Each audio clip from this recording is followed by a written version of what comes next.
আজ বানাবো মুগ ডাল দিয়ে লাউ। তো হ্যালো বন্ধুরা, আমার একটি নতুন ভিডিওতে সবাইকে স্বাগত। ডালটাকে ভালো করে কড়াই ভেজে নেবো, ভাজা হয়ে গেলে ধুয়ে প্রেসার কুকারে দিয়ে দেবো, আর লাউগুলোকেও দিয়ে দেবো। তার সাথে একটা টমেটো আর হলুদ গুঁড়ো লঙ্কা গুঁড়ো দিয়ে দুটো সিটি দিয়ে নেবো।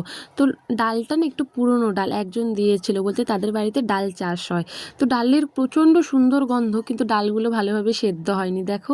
তার জন্য লাউগুলোকে রেখে দিয়ে আবার ডালগুলোকে 2-3 বার আরও 2-3টে সিটি দিয়েছি। তারপর কড়াই বসিয়ে পাঁচফোড়ন, শুকনো লঙ্কা, তেজপাত আর একটু আদা বাটা দিয়ে দেবো।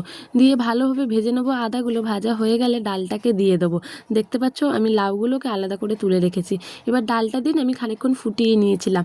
ডালগুলো সেদ্ধ হয়েছে, কিন্তু সেই একদম ডালের মতো না গলেনি জিনিসটা, আর প্রচণ্ড সুন্দর ডালটা থেকে গন্ধ। তো ভালো করে ফুটিয়ে নেওয়ার পরে যে সেদ্ধ করে রাখা লাউগুলো ছিল সেগুলোকেও দিয়ে দেবো।